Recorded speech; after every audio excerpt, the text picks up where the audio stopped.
Gente, só lembrando, tá bom? Que a aula, como nas outras aulas, vocês podem e devem participar, questionar, exemplificar, certo? Nós estamos aí para explicar, certo? Além de expor, tá?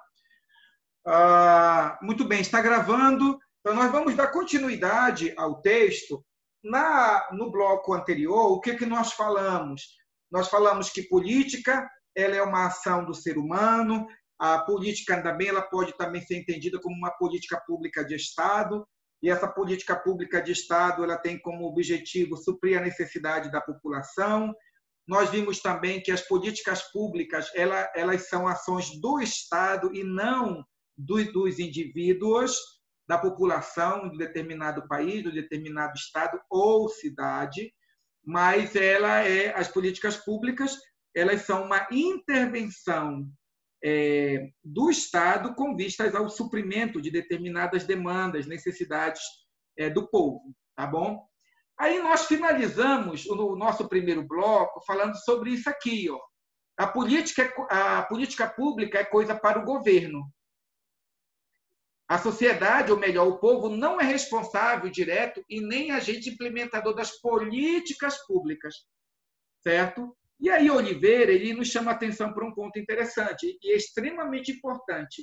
Ele diz, embora as políticas públicas sejam implementadas e implantadas pelo Estado, a população faz política. E quando Oliveira diz que a população faz política, gente, ele não está se referindo à política partidária. Ele está se referindo à política enquanto ação humana, certo? A política enquanto aquilo que Foucault disse. Olha só, presta atenção aqui o que Foucault vai dizer aqui. Ó. Foucault vai dizer, todas as pessoas fazem política, todos os dias, e até consigo mesmas. Isso seria possível na medida em que, diante de conflitos, as pessoas precisam decidir, sejam esses conflitos de caráter social ou pessoal ou subjetivo, certo? Então, vamos pensar assim, dentro desse conceito de Foucault a respeito de política. Foucault ele foge daquela ideia de que política é simplesmente uma ação realizada por aqueles que são políticos profissionais, o vereador, o deputado, o senador, o prefeito, o governador e o presidente, né? Isso porque quando nós falamos em política, eu penso que não poucas vezes nós ouvimos as pessoas falarem, ou algum dia você disse, olha, eu não gosto de política, não gosto de discutir política, eu nem me envolvo com política. Já não ouvimos falar isso? As pessoas já não falaram isso, né, para nós? Ou você algum dia já não falou, né? E ela diz, olha, eu não falo, não gosto, eu sou neutro. E isso é um grande engano, gente, certo? Porque nós fazemos política diariamente. Por exemplo, agora, neste exato momento, vocês poderiam estar em qualquer lugar, mas vocês decidiram, né, estando agora em horário de aula, vocês decidiram por acompanhar a aula de Estado e Políticas Públicas. Essa decisão de vocês, além de contribuir para a boa formação de vocês, porque vocês estão estudando, estão se familiarizando com o conteúdo sobre o papel do Estado no estabelecimento de políticas públicas, além de vocês estarem enriquecendo a mente com conceitos referentes a essa disciplina, né? Após o término do curso, vocês estarão muito mais bem preparados, mais bem aparelhados intelectualmente para olharem para a educação nacional ou a educação do município e vocês compreenderem as tramas das relações de poder, né, das estruturas burocráticas e administrativas da educação, que seja nacional, estadual e municipal. E isso terá implicações, aliás, observem, isso poderá ter implicações positivas no trabalho que vocês realizarem em sala de aula. Poderá.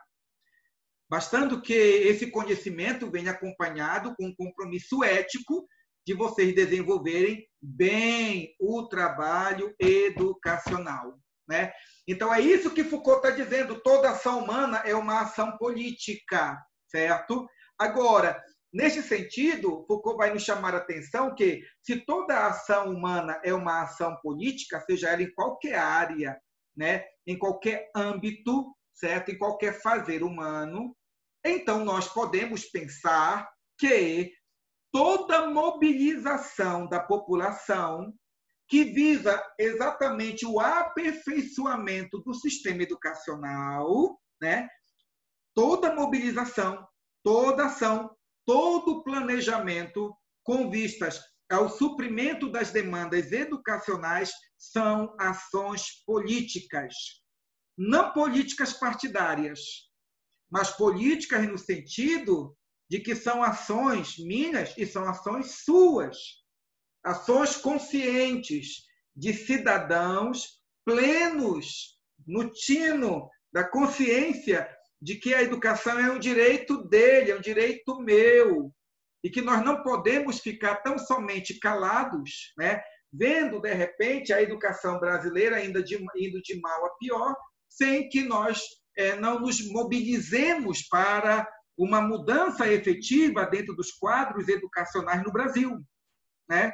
Então, quando eu me uno a Judite, quando eu me uno a Lúcia, quando eu me uno a Samara, com o objetivo de proporcionar, né, processos educacionais efetivos, transformadores, quando eu me uno exatamente com aqueles que têm a mesma ideologia, o mesmo pensamento de valorização da educação, e eu vou diante dos meus vereadores, diante do prefeito, eu vou na televisão, e lá eu opino sobre a necessidade de se repensar o sistema educacional brasileiro, esse comportamento meu, esse comportamento da Samara são ações políticas, não políticas partidárias, mas políticas enquanto ações humanas.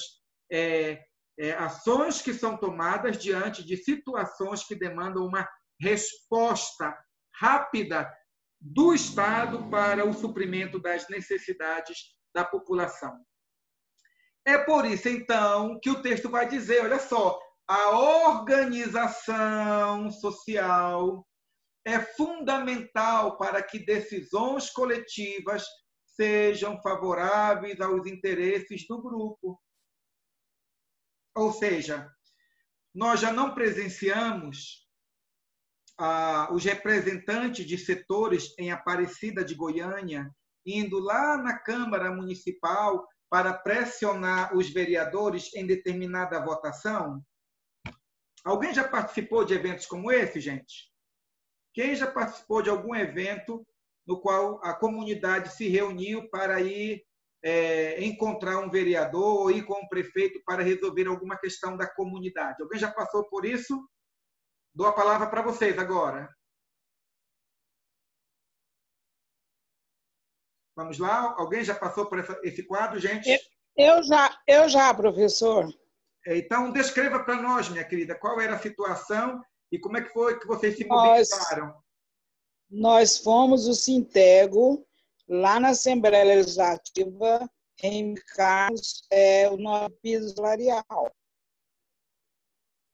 Há muito tempo. O piso salarial, né? O piso? Aham. E aí, como é que tinha que passar por uma votação. Tinha que passar por uma votação entre o governo e os deputados, para que isso fosse efetivado.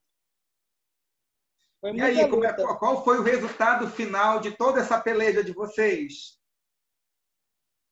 Nós conseguimos o piso salarial. Ótimo. Mas, agora eu pergunto, dona Margarida. Sofremos muito, né?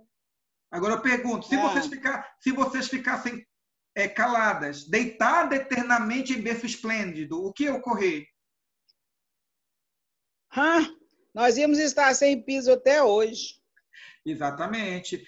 E o piso, agora eu pergunto para vocês, gente, piso salarial, para todos vocês, piso salarial é ou não uma política pública educacional, gente? Faz parte da educação ou não? Sim. Sim, certo? Aliás, qual é o piso salarial no Brasil? É 2.700 e pouco, né? 2.700 e pouquinho, né? Certo? Então, vejam, através da mobilização, certo? A dona Margarida, ela corajosamente, ela colocou a sua armadura de samurai, ela foi lá para a Câmara e botou para quebrar lá e se mobilizou juntamente com as outras companheiras, com outros educadores. Eles falaram, eles pressionaram, eles articularam, e hoje muitos professores que nem foram lá junto com a dona Margarida recebem esse benefício. Não é verdade, dona Margarida? Não é desse jeito? E é uma covardia, porque nós fizemos passeata, subimos aquela Tocantins lá até chegar na Assembleia, né? Passamos por aquelas avenidas lá até chegar lá, paramos o trânsito, foi uma maior confusão. Faixas e o caminhão de som, né? Uhum. Foi assim, sol quente, todo mundo com sede. Chegou lá na votação, lá nas galerias, os deputados olhando de cara feia para nós, poucos estavam do nosso lado. Mas, graças a Deus, nós conseguimos. Graças a Deus. E quantos professores tem em Aparecida, minha querida? Milhares, né? Milhares. Então, o senso de coletividade, de compromisso para com a coletividade, né? Para o grupo, né? Os grupos de interesse, os professores são grupos de interesse. Gravem aí. Professores são grupos de interesse. Qual é o interesse dos professores? É a educação, em todas as suas facetas, em todas as suas realidades, em todos os seus dramas, né? E assim por diante. Então, a população, ela não tem o poder de criar políticas públicas, porque quem cria não é a população, é o governo. Mas, porém, todavia, contudo, entretanto, como dizia meu pastor, certo? A população pode fazer política no sentido de tomar uma decisão para pressionar, para publicar os seus interesses e as suas necessidades. E é a partir desse confronto entre a população e os políticos profissionais que a população brasileira vai alcançando os seus direitos garantidos pela Constituição. Se não for assim, gente, dificilmente os nossos direitos são concedidos a nós. Então, quanto mais democrática a sociedade, quanto mais participação da população, melhores e mais são as políticas públicas, em todas as esferas, em todas as esferas. Tudo bem? E aí, veja, Oliveira ele vai mostrar que existem 3 tipos de políticas públicas. Observem. Existe a política pública redistributiva. Tá aí, estou colocando uma, né? Existe a política pública distributiva e existe a política pública regulatória. Tá vendo aí? Certo? Então, redistributiva, distributiva e regulatória. A pergunta é, professor, que políticas públicas são essas? Então, aí o texto vai dizer, as políticas públicas redistributivas, a gente tem a ver com a palavra redistribuição. Aí vai dizer aqui, elas são a renda na forma de recursos ou financiamentos de equipamentos e serviços. Exemplo, Bolsa Escola, Bolsa Universitária, ProUni, Cesta Básica, Renda Cidadã, isenção de IPTU, isenção de taxa de energia. Todos esses elementos fazem uma referência ao quê? Ao dinheiro, certo? Então, toda vez quando existir uma política pública correlacionada com financiamento, ou quando o Estado cede recursos financeiros à sociedade, nós temos o quê? Uma política pública redistributiva, certo? Aí, no que toca à educação, nós temos a Bolsa Escola, a Bolsa Universitária, nós temos bolsas para professores alfabetizadores fazerem cursos de qualificação. Tudo bem? Percebem? Então, quando nós estamos falando de recursos financeiros, certo? Recursos cedidos pelo Estado, nós estamos falando de políticas públicas redistributivas. Tudo bem? Deu para entender esse primeiro conceito, gente? Alô? Tudo bem? Meu povo? Alguma dúvida? Deu para entender, professor. Muito bem, então. Vamos continuar aqui. A outra política pública é uma política pública distributiva, certo? E o que são as políticas públicas distributivas? Dizem respeito à oferta de equipamentos e serviços. Está vendo aqui, ó? Dizem respeito à oferta de equipamentos e serviços, tá? Então, por exemplo, quando o governo federal manda ônibus para as escolas do interior, certo? Esses ônibus que chegam lá são políticas públicas redistributivas ou políticas públicas distributivas? Distributiva. Distributiva, porque tem a ver com o quê? Com a oferta de equipamentos e o quê? Serviços. Chegou na escola computadores. Redistributiva ou distributiva? Distributiva. Distributiva, porque é equipamento, certo? O Estado enviou para a sua escola, uma equipe de pedreiros para consertar o telhado da escola, mudar o telhado da escola. Distributiva ou redistributiva? Distributiva. Distributiva. Por quê? Porque é um serviço prestado. Tudo bem? Deu para entender? E aí vai dizer, ó, as podas de árvores, os reparos em uma creche, está vendo aqui, ó? Os reparos em uma creche são políticas públicas distributivas. O Estado oferece o trabalho, né? Oferece o serviço, né? Para a instituição escolar. Tudo bem? Sim. Deu para compreender, gente? Então, quando nós falamos de política pública distributiva, nós estamos falando da cessação de recursos financeiros. E quando nós estamos falando de política pública distributiva, nós estamos falando de quê? Na oferta de equipamentos e o quê? Serviços prestados, né? Tá bom?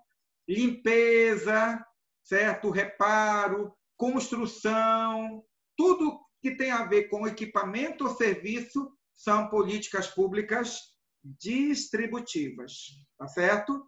E, por fim, nós temos as políticas públicas regulatórias. Tá aqui, ó. Regulatórias. Regulatórias, para vocês lembrarem na prova, gente, tem a ver com regular. Quem regula são leis, né? Então, essas políticas públicas regulatórias, elas dizem respeito à elaboração de leis que autorizarão os governos a fazerem ou não determinada política pública redistributiva ou distributiva. Pergunto para vocês, o prefeito, o prefeito, pode, de si mesmo, decidir, certo? Sem a Câmara, certo? A Câmara, ele pode, sem a Câmara, decidir pegar um dinheiro a seu bel prazer para investir na educação, gente? Não. Não, né? O prefeito, ele não pode dizer, eu vou construir uma creche do nada. Não. Tem que passar pela Câmara Municipal, gente. Tem que ter um projeto de lei. Um projeto de lei. certo? Um projeto de lei para designar o terreno, certo? A começar pelo terreno. O terreno que é do município, ou o terreno que o município vai comprar para poder construir, essa decisão passa pela Câmara Municipal.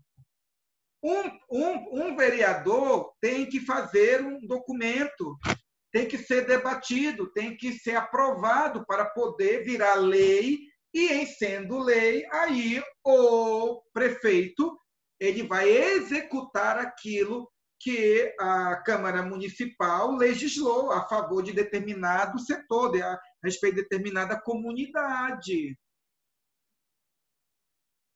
Tudo bem? Então, quando nós falamos de políticas públicas regulatórias, nós estamos nos referindo a todas as leis que dizem respeito à educação no Brasil. A LDB, as medidas provisórias, né? Vou dar um exemplo para vocês aqui. Nós não estamos em tempo de pandemia? Nós não estamos em aula remota agora, gente? Infelizmente. Eu pergunto para vocês, a FANAP, do nada, decidiu desenvolver aulas remotas? A revelia do MEC, do Ministério da Educação e Cultura, gente? Não. Ou existe uma regra, existe um documento, ou existe uma portaria que legitima todas essas aulas, aqui e em todo o território nacional? Me respondam. Sim. Sim, existe. Existe. Porque, caso contrário, meninas, essas aulas, as notas de vocês não teriam valor nenhum. Percebem? Então, nesse tempo de isolamento social, nesse tempo de pandemia, o MEC se reuniu, os técnicos da área de educação se reuniram, e o ministro da Educação baixou uma portaria possibilitando o sistema de aulas remotas até o final do ano. Certo? E isto nada mais é do que uma política pública educacional para um tempo específico de pandemia. Vocês estão entendendo? Então, qual é o fundamento, qual é a base que fundamenta a legitimidade dessa aula agora?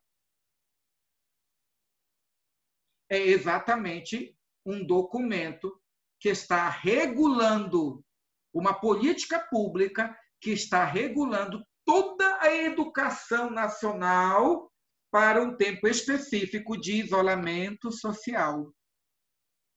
Vocês estão sacando? Vocês estão entendendo, gente? Eu pergunto para vocês, vamos tentar imaginar aqui. A Samara terminou o curso de pedagogia, e aí vamos dizer que ela é de uma família abastada, ela tem muita bala, né, como se fala, né? Ela tem recursos. E a Samara, ela resolve, depois do curso dela, construir construir ou alugar um imóvel para fazer funcionar uma escola. Eu pergunto, a Samara pode abrir uma escola de qualquer maneira? Não. Não. Não pode. Há algum tempo atrás, né, dona Margarida? Há algum tempo atrás podia. Né? Na década de 80, o que não faltava era pequenas escolazinhas no fundo do quintal, nos setores. Né? É do meu tempo. É do nosso tempo. Então, veja, hoje não, gente. Existem políticas públicas que regulam a educação infantil. E essas políticas públicas dizem até o tamanho das salas. Tem que ter o tamanho adequado, a quantidade de alunos por metro quadrado, né? Não é de qualquer forma. Existem escolas que foram fechadas porque elas não se adequaram aos regulamentos da educação nacional. Sabiam disso? Como vou dar um exemplo para vocês, lá no centro da cidade de Goiás, de Goiânia, digo, tinha uma escola particular que eu penso que a escola tinha, acho que 2 ou 3 andares, eu acho que pelo menos 3 possuía. Então, eu tinha 3 ou 4 andares a escola. Só que a lei manda que instituições que tenham mais de um pavimento têm que obrigatoriamente ter ou rampa ou elevador. E, em determinados casos, os dois. Percebem? Isso é uma política pública. E observem. Eu pergunto, é apenas uma política pública educacional, gente? Essa ordem, esse regulamento, é apenas uma política pública educacional ou também está vinculado com outras políticas públicas? Quem responde aí para mim? O elevador, a rampa? Direito, né, de alguns alunos. Alô? Vamos lá, gente?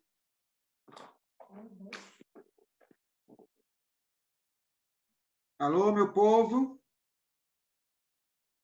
Como é a pergunta, professor?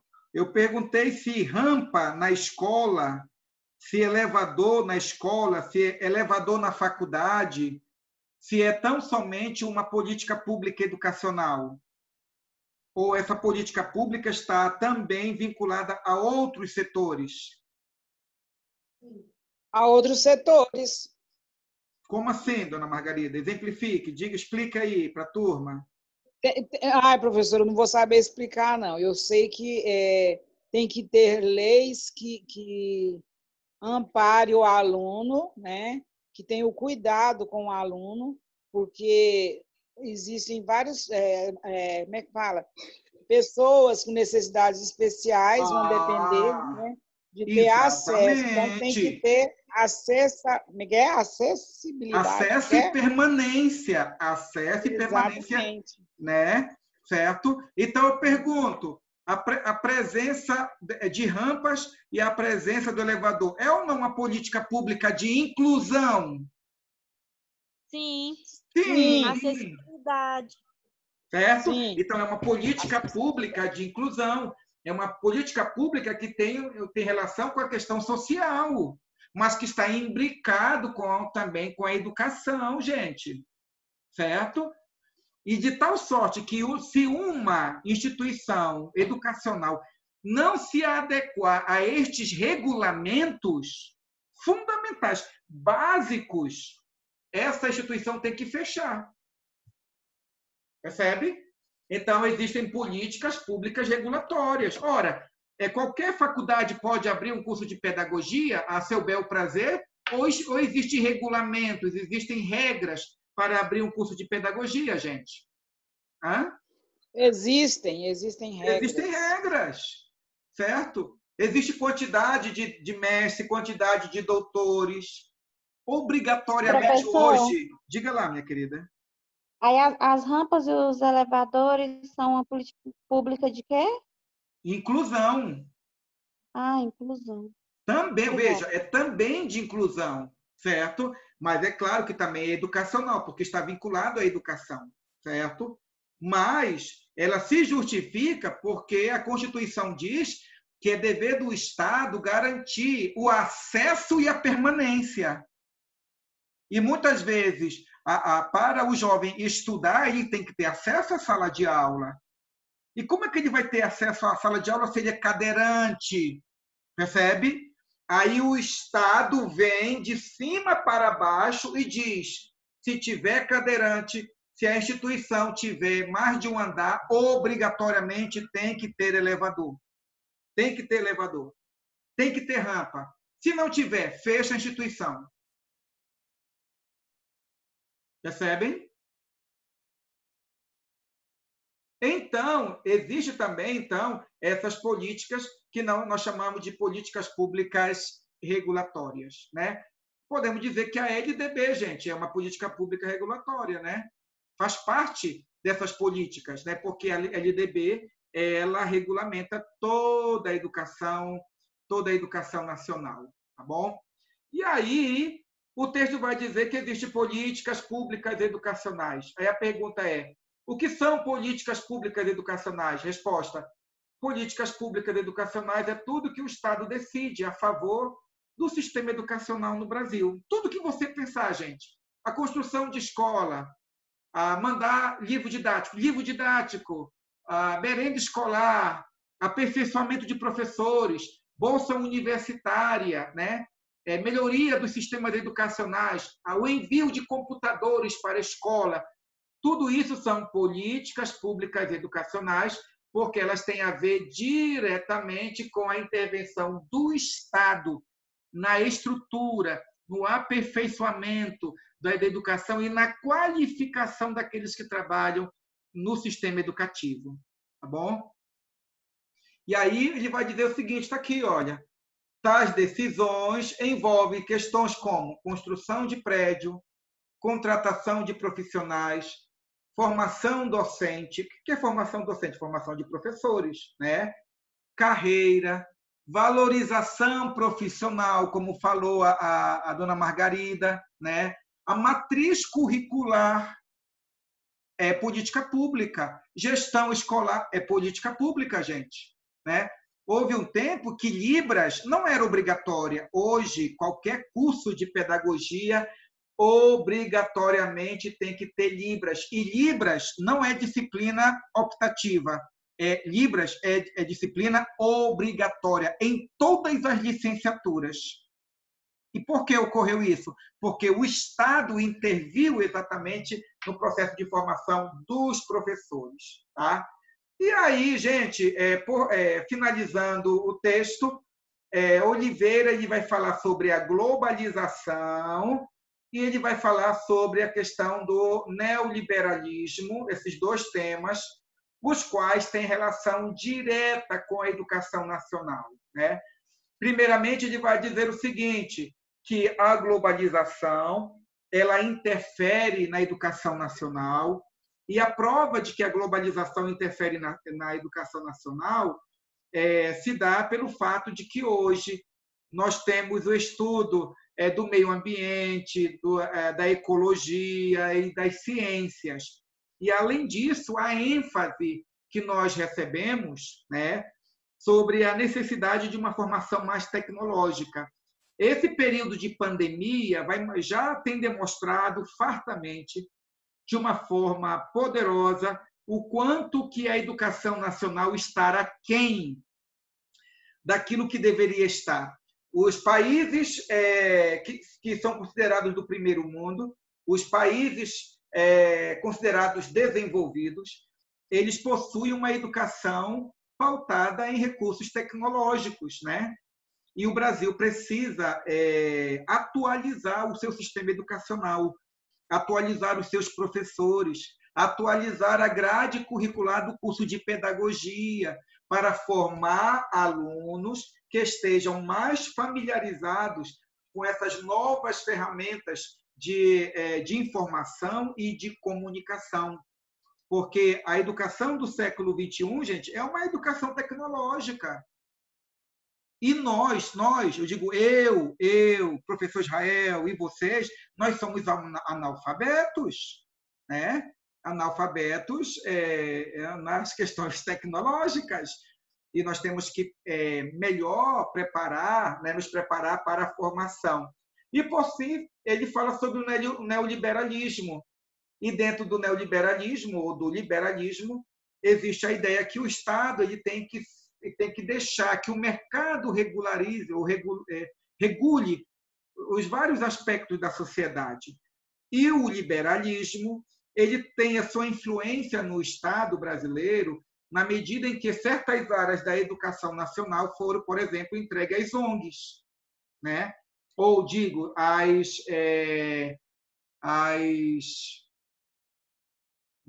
organizações, as OSs, as organizações sociais, né? O Estado ele dá o dinheiro e as organizações sociais elas administram, elas cuidam. Ou o Estado dá o dinheiro, dar a bolsa creche, dar a bolsa educação infantil, a família recebe aquele dinheiro e a família escolhe onde vai colocar o seu filho na iniciativa privada. Essas ações governamentais, elas são influências do neoliberalismo no sistema educacional brasileiro. Vejam, portanto, então, gente, que as políticas públicas educacionais, elas são desenvolvidas a partir da afirmação da Constituição brasileira. A Constituição diz que a educação é direito de todos e dever do Estado. E por que é dever do Estado? O Estado tem que se organizar para melhor servir a população com um sistema educacional que se adeque às demandas da sociedade e ao novo contexto econômico e social do mundo. Além disso, essas políticas públicas educacionais, elas não são criadas pela população, nem por mim, nem por você. Mas nós temos o poder da influência, o poder da intervenção, o poder da mobilização, como bem falou a dona Margarida. Quanto mais nós somos ativos na sociedade, mais políticas públicas educacionais nós teremos e de melhor qualidade. Então, esse é o texto de hoje, né?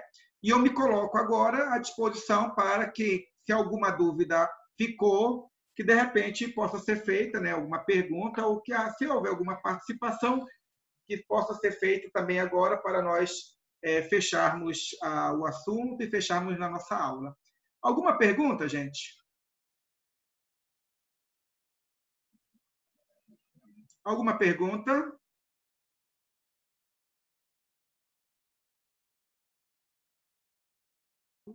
Professor, esse conteúdo das políticas públicas que foi visto agora vai cair na prova? Sim, vai cair na prova, faz parte da avaliação. Tá. Aí tem outras políticas. Lembra, gente, olha só uma coisa importante. A prova, ela não vai ser como o semestre passado. A prova vai estar disponível para vocês no dia da prova. Eu vou ligar o computador, eu vou estar à disposição de vocês, vamos ler a prova e vocês vão ter 48 horas para fazer a prova e enviar para mim, tá bom? Não é mais aquela semana toda para fazer, não. São 48 horas, há 2 dias, tá? Aí no horário, ou seja, na próxima quarta-feira, às 19 horas, eu vou estar aqui disponível para vocês. Vou ligar o computador.